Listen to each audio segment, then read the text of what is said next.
Hola, caminantes de Tierras Infinitas, yo soy Gigi.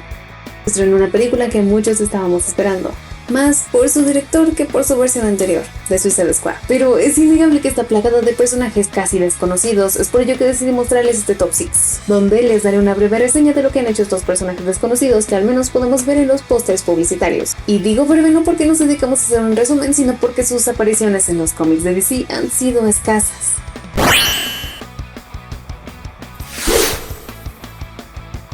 Empecemos con un personaje que terminó por ser un chiste, aun cuando tiene un arsenal sumamente poderoso, pero que su concepto parece que nació después de una noche de haber jugado Twister, pensando algo así como ¿y por qué no me envuelvo en la manta del Twister y me dedico al crimen? La primera aparición de Abner Neal, también conocido como Polka Dot Man, fue en Detective Comics número 300 en 1962, donde se dedicó a cometer crímenes. Por muy improbable que parezca, logró capturar a Robin, quien en esas épocas era Richard Grayson, pero fue derrotado al final por Batman. Los puntos de colores en el traje de Abner no son meramente decorativos, ya que cada uno es un arma o un medio de transporte. Algunos puntos son lanzallamas, sierras o escudos, otros flotan y son usados como medios de transporte, y hasta tiene uno que se usa como teletransportador. Al ser una mala idea, Polka Dot Man fue olvidado por años, hasta que en 1996 Chuck Dixon y Jim Amparo lo tomaron para Batman GCPD, donde su traje con puntos era solo eso, un traje con puntos, teniendo como única arma un bat de béisbol, el cual usó para atacar a un policía. Bullock, cansado de los enmascarados, lo tomó para sacar todas sus frustraciones, golpeando a Abner de una forma brutal. Este ataque llevó a Abner a imponer una demanda contra el departamento de policía por brutalidad policíaca. Más adelante, el general Immortus lo reclutó para un equipo de supervillanos de segunda que fueron mejorados con la ayuda del profesor Milo, pero murió después de que Human Flame los traicionara. Brian Dorlin nació con dos factores a su favor, un gran intelecto y una gran herencia. Una vida de lujos y sin tener que preocuparse por nada, tenía la vida totalmente asegurada, pero Brian tenía un vacío en su vida, el cual decidió llenar con las artes marciales. Viajó por todo el mundo entrenando con los mejores hasta volverse él mismo un arma mortal, pero el vacío en su vida seguía presente, decidiendo que la única forma de llenarlo era volviéndose un vigilante, y qué mejor ciudad para hacerlo que Gotham.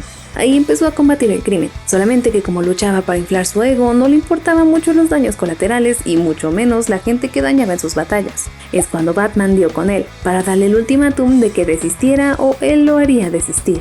Brian no se tomó nada bien la amenaza, así que decidió obtener la identidad secreta del murciélago. Para hacerlo, secuestró a Black Canary para que Oracle, la mejor hacker, se encargara de la tarea. Oracle, con la ayuda de Huntress, se encargaron de dar con la guarida de Savant, derrotarlo y salvar a Black Canary. Oracle, viendo que Savant era muy peligroso aun cuando estaba en prisión, decidió reformarlo. Y aunque no se volvió un superhéroe, sus acciones se volvieron más las de un antihéroe, como cuando ayudó a Huntress a tomar el control de la mafia de Gotham. Cuando fue secuestrado por agentes de The Society, resistió la tortura para no revelar la identidad de Oracle, y se unió a las aves de presa para pelear contra Spy Smasher, siendo uno de los pocos hombres que se ha unido a Birds of Prey.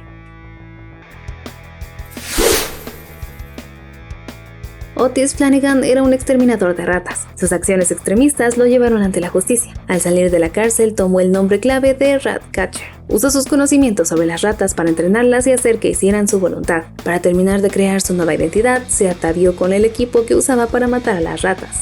Ya todo listo, secuestró a los policías que lo habían arrestado. Los torturaba usando sus ratas, hasta que uno pudo escapar después de 5 años. El hombre logró llegar a la superficie, pero fue asesinado por las ratas de Flanagan. El cuerpo fue encontrado por Batman, quien siguió a las ratas hasta su guarida, donde derrotó a Ratcatcher. Otra vez en prisión, Flanagan se creó una flauta con la que podía controlar a las ratas para ayudarlo a escapar. Tal vez el veneno que usaba para matar a las ratas lo terminaron por afectar. Tal vez los 5 años torturando a los policías. Pero a Flanagan se le metió en la cabeza que tenía que resarcir lo que le había hecho a las ratas por años, decidiendo que haría de las ratas la nueva especie dominante en el mundo, siendo él su rey. Al final su plan fue detenido por Batman, quien en ese entonces era Richard Grayson. Ratcatcher fue basado en la fábula del flautista de Hamelin, el cual tiene como título original The Ratcatcher from Hamelin.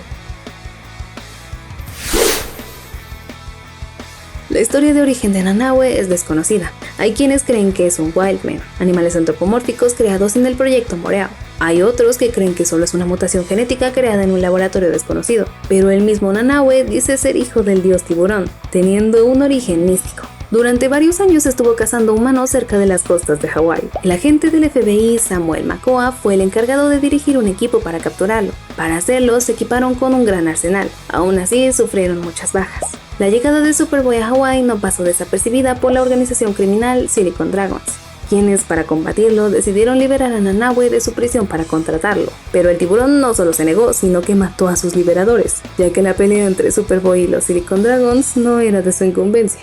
Con la experiencia de Makoa y el poder de Superboy, no pasó mucho tiempo antes de que volvieran a capturar a King Shark. La siguiente misión de Makoa y Superboy era terminar de una vez por todas con Silicon Dragons, y Amanda Waller obligó a Nanaue a brindarle su ayuda, colocándole un cinturón explosivo, que se detonaría si se lo trataba de quitar, si moría Makoa o si se alejaba mucho de él. Nanaue luchó ferozmente contra los dragones y hasta mató a Sidearm cuando este los traicionó. Al final de la batalla, Knockout destruyó el cinturón que mantenía a raya al tiburón, destruyendo así toda la guarida. Tiempo después, Superboy encontró que King Shark no había muerto, pero en lugar de encerrarlo, lo llevó a mar abierto. Desde entonces se le ha visto participar con varios equipos, siendo más que nada el que aporta la fuerza bruta. Fue parte del equipo conformado por Manchester Black para matar a Superman, o se unió a la sociedad secreta de supervillanos con los que atacó a Atlantis.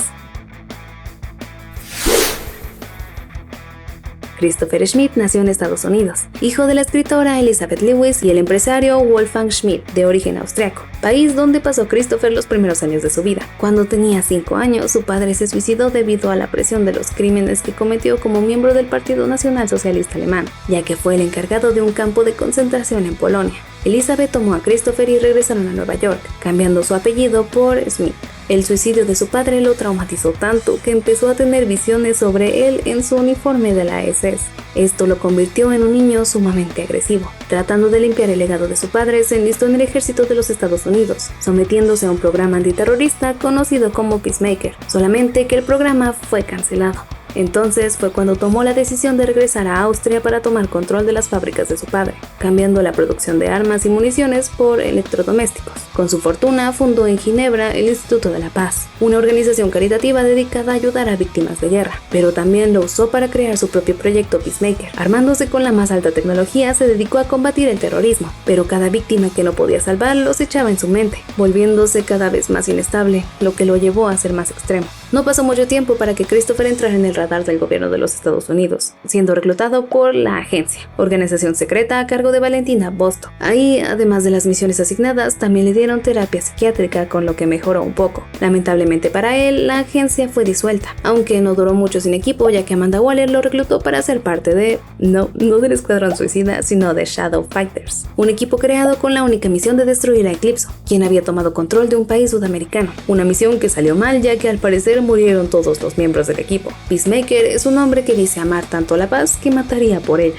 Y si ustedes aman los cómics, no duden en suscribirse a este canal, ya que cada semana les traemos mucho contenido, no solamente basado en los cómics, sino en sus derivados. En mi canal podrán encontrar además de tops, recomendaciones, datos y curiosidades, cronologías y análisis. Además, nos ayuda mucho que compartan nuestro contenido en sus redes sociales para que así la comunidad de caminantes de las tierras infinitas siga creciendo.